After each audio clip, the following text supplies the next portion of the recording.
Socialinė, emocinė ir sveikos gyvensenos kompetencija šokio pamokoje galėtumėm sakyti, kad yra ugdoma um, visose pamokose. Bet vėlgi, kaip rasti, kad tai ugdytųsi, na, visą pamoką. Kad tai nebūtų tik tai, kad mes paprašėme sustoti į ratą, susikabinti rankomis ir jau fiksuojam, jog tai jau yra, na, socialinė kompetencija.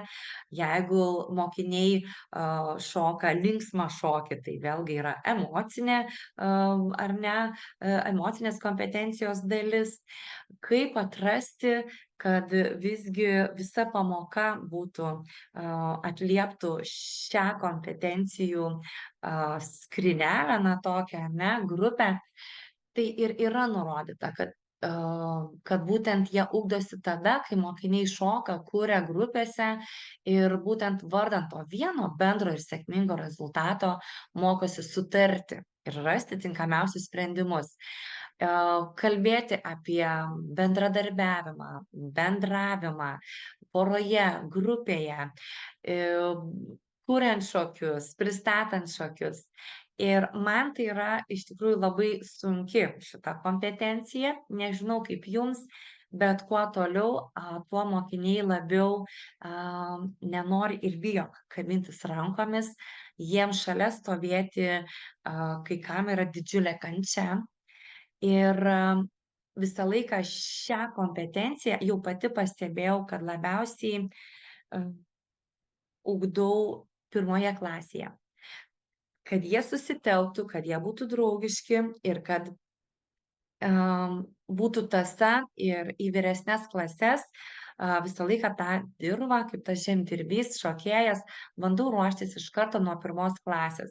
Todėl šokiai dažniausiai ir veiklos būna susikabinus. Žaidimus galvoju, kad taip pat kuo daugiau būtų kontakto, kuo daugiau liestumėme vienas kitą.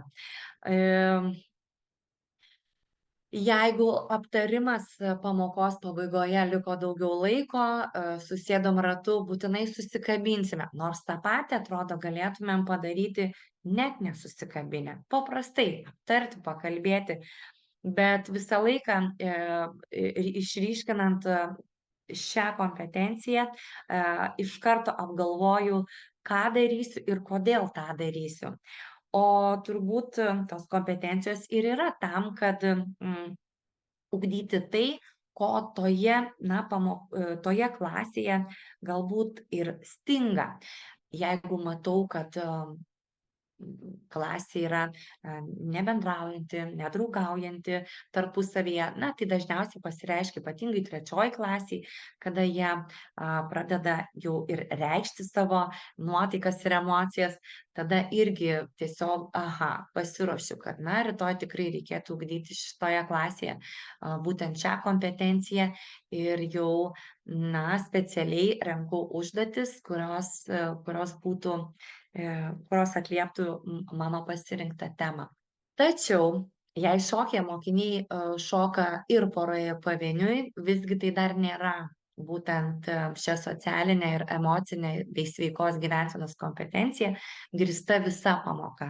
Tai vat apie tai, ką minėjau, ir būtent visa ta visuma neužtenks tik tais susikabinti ir sakyti, kad vat čia dabar mes jau tą kompetenciją ugdėm. Taip, dalelę, mažą dalelę. Bet ar tikrai to užtenka, norint gauti, na, tam tikro rezultato? Turbūt, kad ne. Man neužtenka. Puiki užduotis dvikova, kada labai gražiai pasimato klasėje esantis lyderiai. Tai čia yra žaidimas. Žaidimas reiškiasi po užduoties pailsėjimui ir prieš pasirodant, pateikiant savo užduotį, turėjome pertraukėlę, na ir žaidėme žaidimą dvikovas. Kada susiskirsto klasė į dvi komandas, komanda išsirenka savo kapitoną. Na ir yra kortelės, kurių dėka mokiniai jas išsitraukia ir gali perskaityti užduotį. Kortelėse yra užrašyta įvairūs žodžiai, na, kad ir saulė, lietus, bet koks žodis, lagaminas, dviratis. Ir kapitonas turi parodyti judesį, iškomunikuoti teisingai ir kada komanda jau atkartoja, visa komanda atkartoja kapitono rodomą judesį, tada aš leidžiu, na, tas moderatorius leidžiu jau keisti kitą kortelę ir atlikti kitą judesį. Ko vėliau žaidimo pabaigoje suskaičiuojame korteles, kas daugiau atliko, na, tas ir laimi. Dažniausiai, aišku, stengiuosi, kad būtų lygybė ir būtų draugystė ir tai pavyksta, nes aš moderuoju patį žaidimą. Žaidimas vyksta su muzika, tai dar reikia judesius atlikti ir muzikaliai, bet socialinė emocinė būtent kompetencija labai išryškėja. Atsiranda mokinių, kurie patys yra, na, kada patys mokiniai nori lyderiauti, tik ar pavyksta jiems tinkamai lyderiauti klasėje. Dažniausiai tie, kurie patys nori, na, jie nėra labai mėgiami, na, tarkim, neturi tos didelės draugijos klasėje, bet jisai pats reiškiasi, pasisako, kad norėtų būti tas kapitonas. O kita grupė, na, tarkim, išsirenka tą lyderį, kuris tikrai yra mėgstamas toje grupėje, bendraujantis ir be abejo, laimi ta komanda, kuri atliepia kapitono judesius.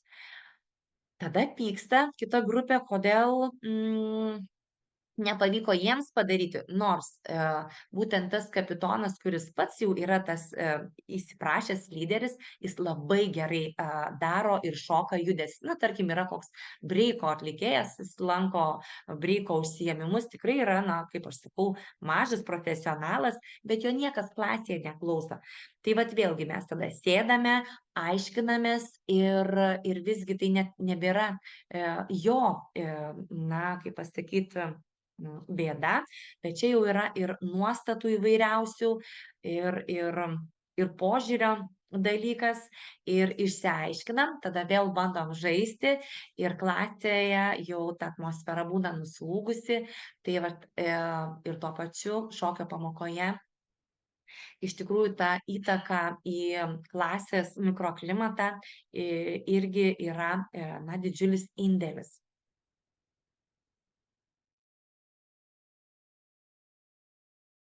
Na, pilietiškumo kompetencija, vėlgi, kada ugdosi tada, kai mokiniai supažindinami su savo šalies šokio kultūra ir mokindamiesi ją pristatyti kitiems, ugdosi pagarbą būtent savo šalies piliečiams ir žmogaus laisvėms būtent bendrai.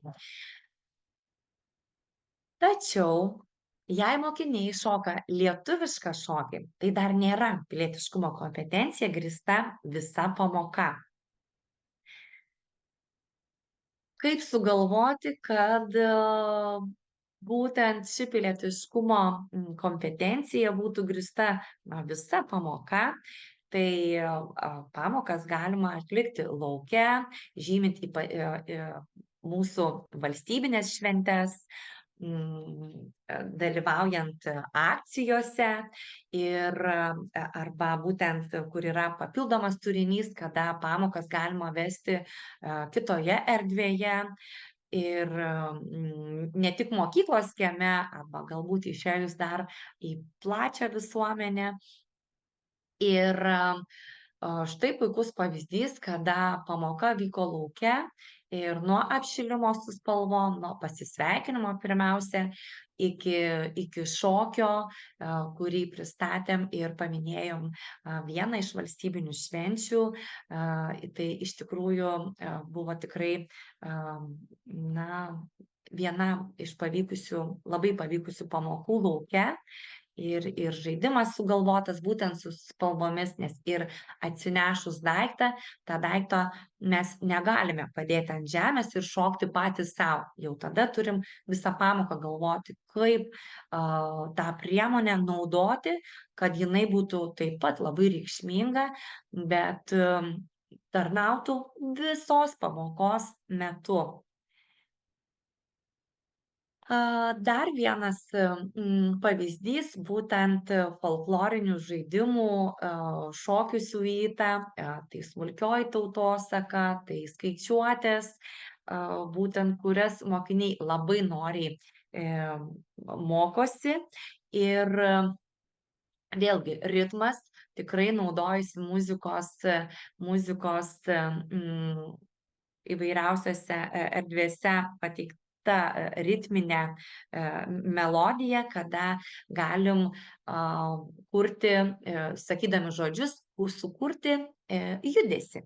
Na ir iš tikrųjų mokinys ateina, pats išsitraukia kokią nors spalvą, kokia jam yra nuotaika ir kuria ir demonstruoja būtent savo sukurtas skaičiuotes.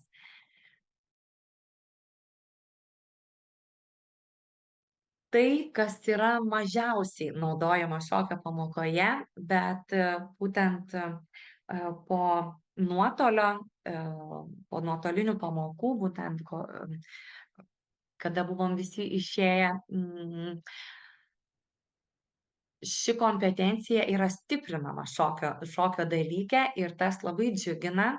Ir iš tikrųjų, kaip medžiagos įtvirtinimo priemonė, kaip įrankis, iš tikrųjų yra pasiteisinęs, mokiniams labai patinka, todėl kad yra ne tik mokoma šokio, bet yra dar ir integruojamas štai toks skaitmeninis įrankis, kuris iš tikrųjų tik praturtina ir mokiniams kelia smalsumą, o kasgi dar bus šokio pamokoje. Na ir, bet aš kaip visada sakau, kad visgi jeigu leisime muziką per kompiuterį ar Just Dance pajungsime per multimediją, tai nebus skaitmeninė kompetencija grįsta visa pamoka. Kompetenciją ugdysime mes, mokytojai, todėl kad mes mokysimės, kaip šokti, mes mokysimės, kaip įsijungti kompiuterį, kaip susirasti tam tikrą skaitmeninį įrankį, bet mokiniai tai ir toliau tiesiog tobulins susipažinimo kompetenciją, nes jie susipažins su tuo rodomu šokiu. Ir sugalvoti, kaip padaryti, kad šita kompetencija užimtų visą pamoką ir mokinius ugdytų nuo pamokos pradžios iki pamokos galo, iš tikrųjų yra labai sudėtinga, todėl kad mokyklose tikrai trūksta įrankių, elementarių, planšečių, kad kiekvienas mokinys galėtų turėti. Na ir galų gale telefonų jie neatsineša, o pradinių klasių mokiniai ne visi tokius dalykus ir turi. Bet padaryti galima. Ir štai užduotis buvo mandala, šokio mandala, kada grupėse suskirčiau į 5 grupės, turėjau 5 planšetes ir mokiniai skenuoja QR kodą ir įėję būtent skirtingose QR koduose atranda tam tikrą užduotį, na ir ją turi įgyvendinti. Ir skambėjo visoje salėje, kadangi salė didelė, skambėjo daug muzikų, skirtingos 5, nes visose užduotyse buvo prie užduoties ir muzika neatsiejama dalis, tai iš tikrųjų pasijusdavau reiškiasi vykdant šią pamoką, kaip būna pasiruošimas prieš koncertą, kaip styginiai ir visi mušamieji išsibando save, tai vienas vienam gale vienaip garsą leidžia, kitas kitokį garsą. Tai iš tikrųjų vyksta toksai mažas pasiruošimas prieš koncertą. Na ir tuo metu štai gaunasi gražūs kūrybiniai darbai pačių mokinių. Aš jas vadinu šokio mandalomis ir iš tikrųjų dar labai džiaugiuosi, kad turiu pas save interaktyvią lentą. Tai patys mokiniai jau tikrai patys moka įsijungti, susirasti, moka atlikti. Man labai patinka, kad čia yra ir išnaudojamas jų fizinės galimybės, todėl kad čia nereikia neužtenka tik paspausti ar pajudinti koją. Tai reikia stipriai judėti, todėl kad yra interaktyvi lenta, reaguoja būtent į judesį, į garsą ir judesį. Tai iš tikrųjų organizuojant skaitmeninę kompetenciją paremtą pamoką, aš tikrai pasitelkiu visas šitas priemonės, kad tikrai sau užskaityčiau ir suprasčiau, kad ir mokiniai suprato, kas yra ta skaitmeninė kompetencija ir kodėl mes dabar būtent gilinom šią kompetenciją. Turbūt visi sutiksite, kad visos kompetencijos yra po truputį paliečiamos pamokoje. Na, kitaip nebus. Bet visą laiką stengiuosi paieškoti galimybių, ką išimti ir nenueiti tuo lengviausiu keliu, kada, na gerai, įdėkime ir vieną, ir antrą, ir trečią, na tai čia ir bus va tokia pamoka. Tai dabar jau ieškau dar didesnių, tokių naujovių, atradimų ir gilių pamastymų, organizuojant pamoką, kada tikrai noriu nebe kiekybės, bet noriu kokybės. Visą tą laiką minėjau apie visumą, būtent ta visuma ir bus kokybė, kada pasirinkus vieną iš ugdomų kompetencijų, mes būtent galvosime ją integruoti į pasisveikinimą, į apšilimą, į pačią užduotį, žaidimą, vertinimą, įsivertinimą ir refleksiją. Ir va tai čia visa ta visuma tada tikrai duoda labai gražų darbo rezultatą ir mokiniai supranta, kodėl ir dėl ko mes tą darėm ir jie labai reflektuodami labai gražiai išdėlioja savo mintis, nes nebuvo pamokoje, padrikai nušokstama prie vienos, prie kitos minties, tai dabar šokį kursim, tai dabar pristatysim, tai dabar vėl darysim, o ką dėl ko darom, jie tiesiog nesupranta. Tai tiesiog linkiu ir visiems turėti tą, visumą pamokos ir tikrai pagalvoti kiekvienu kartu, ruošiantis pamokai apie visuminę pamoką. Vienas iš pavyzdžių, tema pasivaikščiojimas ir užduotis yra sukurti etiudą apie pasivaikščiojimą, fiksuojant 4 veiklas. Veiklas, jeigu tai yra pasirenku kūrybiškumo kompetenciją, tai labai paprasta. Veiklas jie patys kuriasi, patys galvoja, kokios tos veiklos bus, ir turės teisingai iškomunikuoti judesiais ir mums, parodyti savo tą kūrybiškumą. Galbūt vietą pasirinkti, kokį judesį, kaip kūrybiškai jį pateikti. Tačiau lygiai tą pačią temą šokio pamokoje galima atlikti, tačiau ugdyti komunikavimo kompetenciją.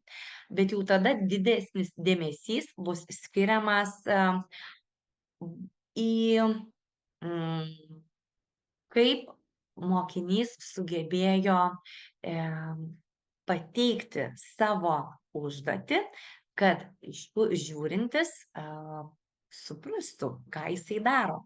Tai vėlgi, kaip teisingai, galbūt nebuvo kūrybiškai pažiūrėta, tiesiog jisai atsistojo, sudėliojo ir viskas. Galbūt kūrė visi mokiniai priešais veidrodį, galbūt erdvės nepasirinko kitos. Bet būtent tas komunikavimo, tos subtilybės, ar jam pavyko tą padaryti, tai va, ta pati tema, jau turite 2 kompetencijas skirtingas ir visiškai skirtingas netgi pamokas. Kaip sudėliosite, kaip aptarsite šokio pamokoje, vėlgi priklauso nuo to, kokia bus, pati kompetencija iškelta šokio pamokoje.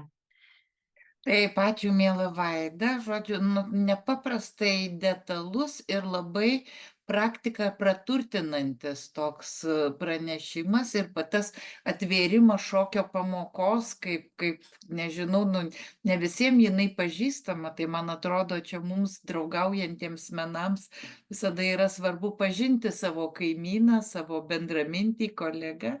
Ir kai kurios iš tų užduočių ar pavyzdžių buvo labai su šokiu tiesiogiai ir tik šokiui, bet dauguma iš jų tikrai yra pritaikomos bet kurioje pamokoje. Ir čia yra geras labai pavyzdys, kad pavyzdžiui, skaitmeninė kompetencija, na tai jinai yra per visus dalykus. Ir Vaida puikiai visas programėlės yra įvaldžius Mentimetrą ir taip toliau. Tai žodžiu, tikrai labai ačiū, Vaida.